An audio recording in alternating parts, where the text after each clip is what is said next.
Hey, YouTube people! It is Surface season again. That seems like it was a blink of an eye, but here we are with the Surface Pro 9 instead of the Surface Pro 8. First, I'll go through what I don't like about the device and what I think are some cons with the device. Uh, the first thing that is not great is this thing has a smaller battery. So 51.5 is where we were at uh, on the Surface Pro 8, and it moved down to a 47.7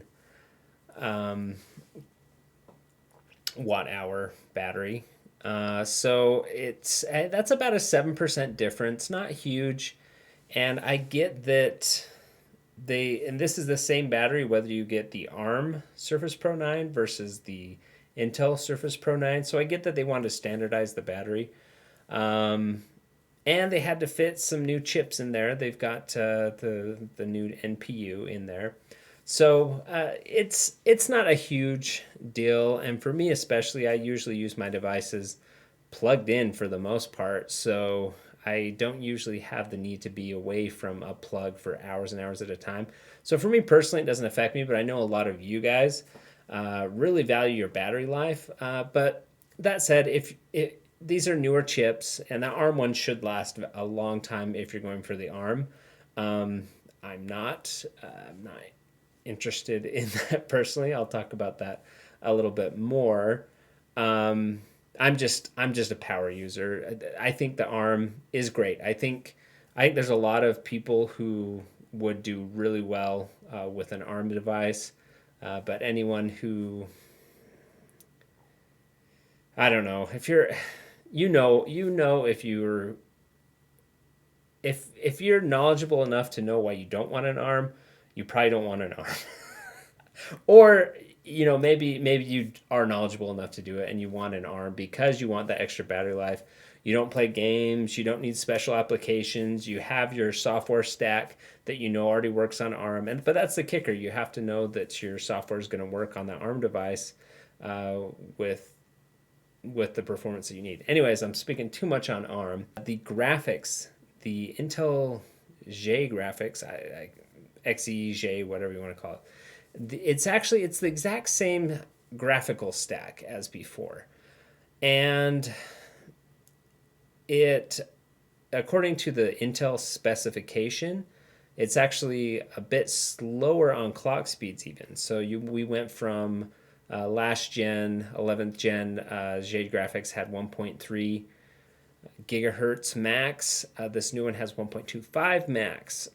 So that's something to be aware of. I don't think that's practically going to be much different because it tended to get pulled back anyways and didn't hit those speeds a lot of the time, just because there's thermal constraints to consider.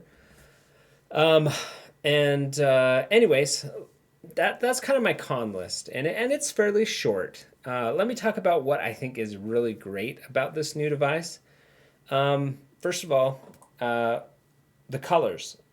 It's great to have more options. And it was, oh man, I had a very hard time choosing what color I want because I've done platinum before, like a platinum with a platinum type cover, and I think that looks great. I tend to do black. I've done black combinations. I've done black with blue type covers. I think the forest green looks really cool, and that was my biggest heartbreak. Do I go with forest green or do I go with the sapphire? And I ended up with the sapphire, which I think is a little more boring than the forest green, but I could just see that green looking. I mean, it looks great when it's brand new. It's hard because I haven't seen it in person. Greens are really hard to place, and when you're only looking at it through a monitor. So, anyways, I went for sapphire. So we'll see how that goes once it shows up.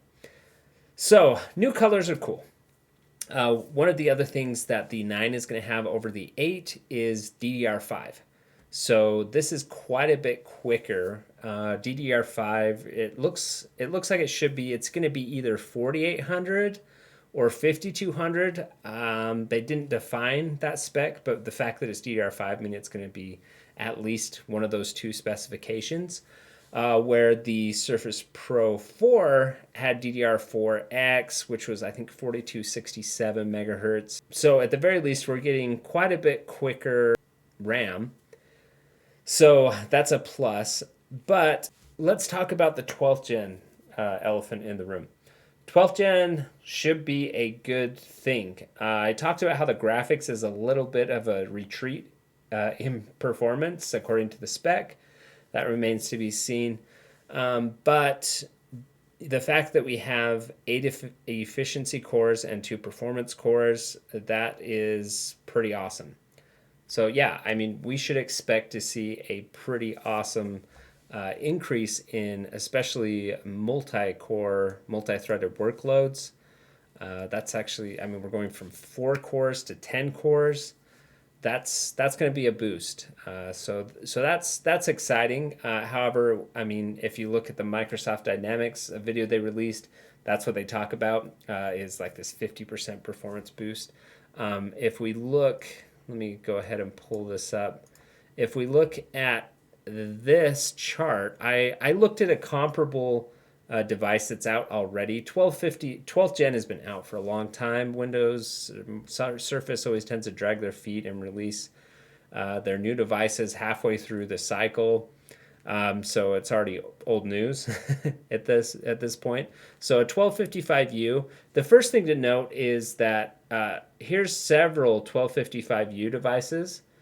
And you can see that there is a really broad range in performance based on just how the device itself is configured.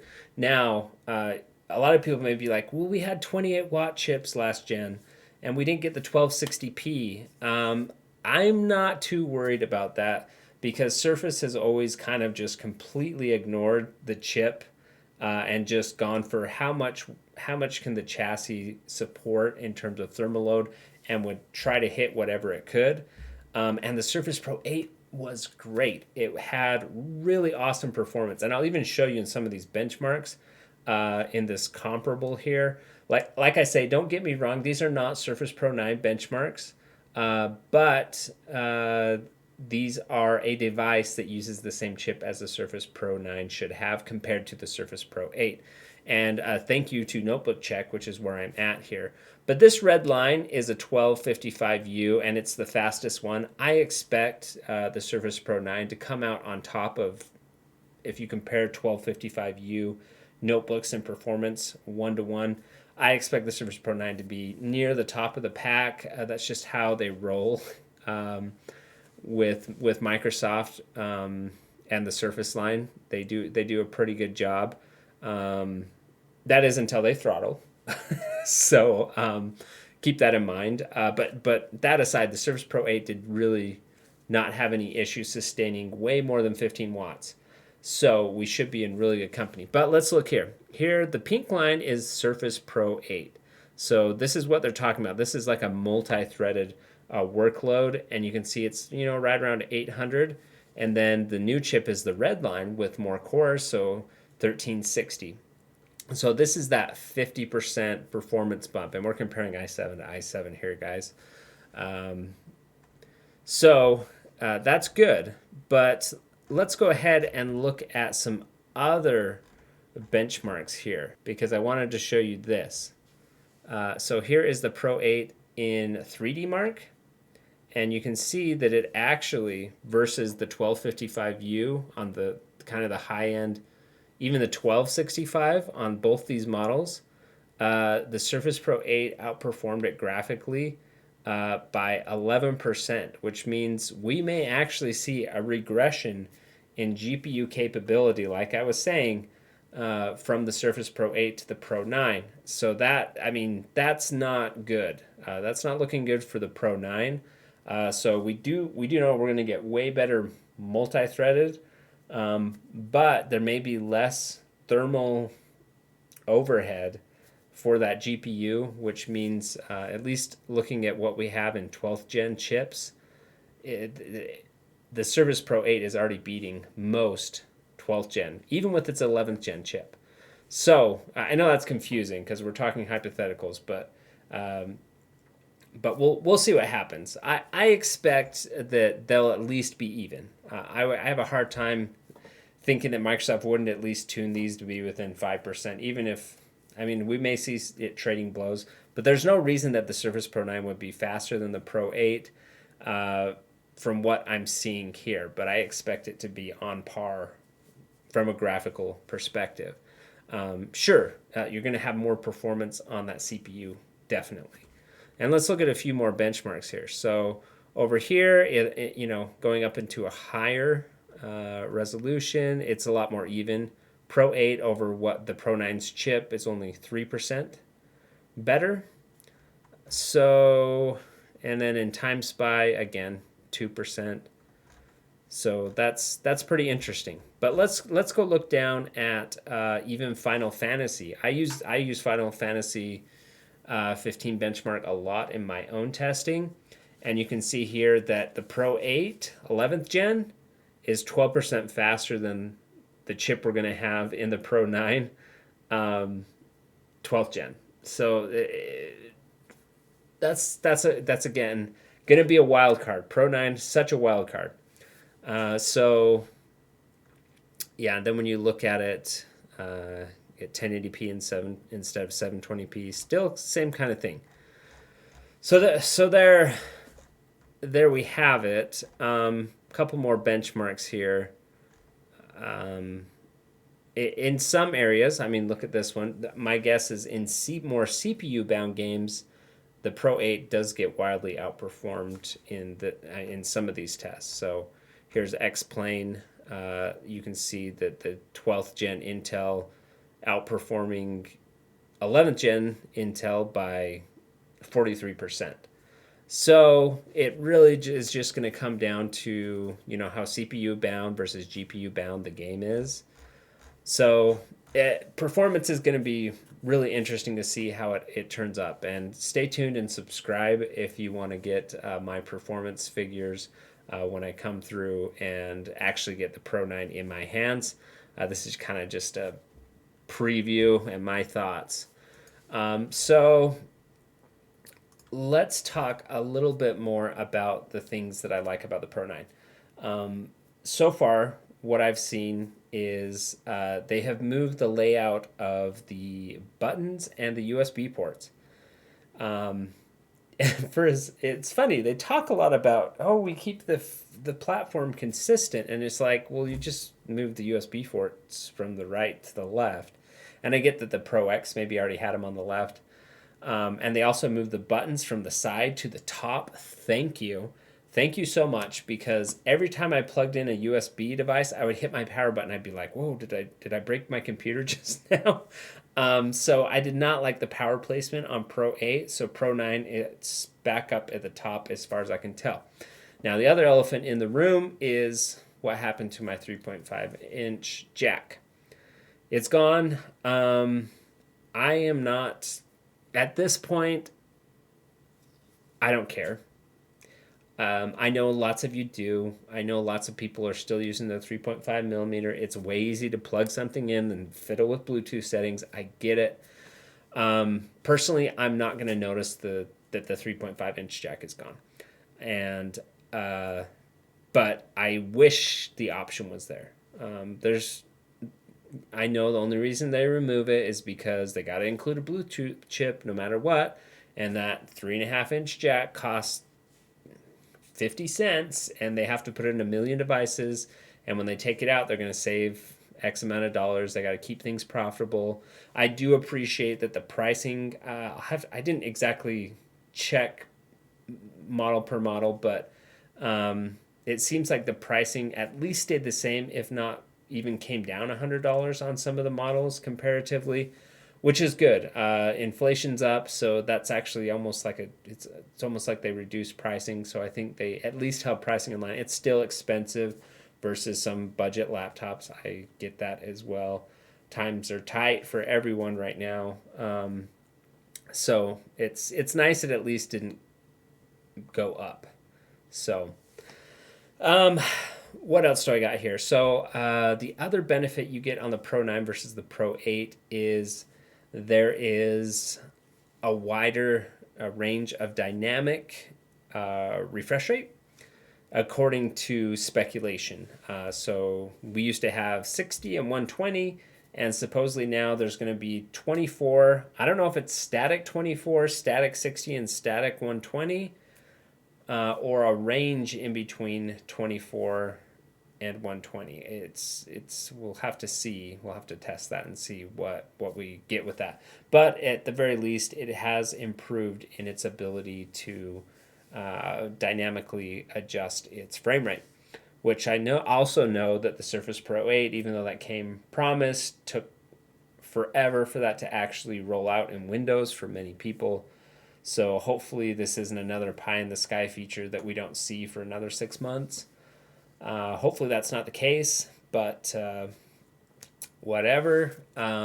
So now let's talk again about one more new feature on the Pro 9 that seems pretty cool.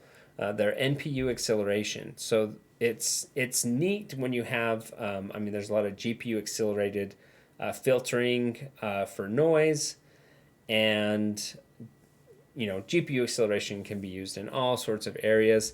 They have built a chip to do a lot of these common things, so it doesn't put any additional workload on the GPU or the CPU, which is really cool. The demos I've seen on that are awesome. In fact, I haven't even I've heard of this before. I haven't actually seen it until I've seen a few videos watching the Surface Pro 9 of people actually using it. So it's pretty cool that it went from, oh, this is a feature that we'll have someday, to boom, here it is. And it's running on its own chip. I think that's great. So I'm actually fairly excited about that for video conferencing, for video production, even on the go. I have filmed complete videos using cameras and microphones on my Surface Pros. And ever since Surface Pro 7, once they added that dual microphone array, it actually sounds really good. And I'm not known for the best production values in my videos at all, but it works in a pinch, and I expect that it will be really great sounding audio off of these machines. So that's exciting. It's funny because I want to talk for a second about that Microsoft event. I watched most of it. Most people tended to feel like it was pretty lackluster. And I think part of that is, I don't know, everything felt very, very scripted. It's funny, after going through 2020 and where we didn't have big gatherings and things like that, we went from having like people in an audience and they're introducing new products and you're standing in front of them and showing it and getting excited about it, and then going to, Panos in a super scripted set talking about who knows what. It's like they didn't even talk about, they didn't even discuss how many cores the machines had and things like that in their demo videos. It's all about magic and productivity and new feature, and it's like they're literally showing how to like open OneNote with the pen. It's just like, guys, like, I get that. I don't know what the deal is. Like, I'm sure they've done case study after case study of how people just don't get how to use the device, and they don't think people are using the features on their device as much as they should. So they're like, well, we better educate the lowest common denominator.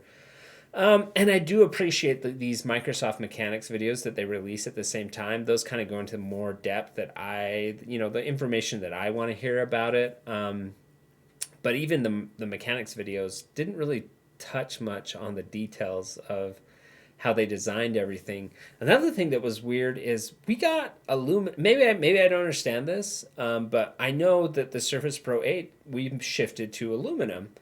And suddenly with the Surface Pro 9, they're all saying, oh, for the first time ever, we have an aluminum chassis, which allows us to do color. And it's like, we had aluminum, we shifted to aluminum last gen. Why are you saying it's this gen?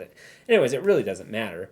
But that's just my take on, I feel like there's quite a few exciting things here with Surface Pro 9 over Surface Pro 8.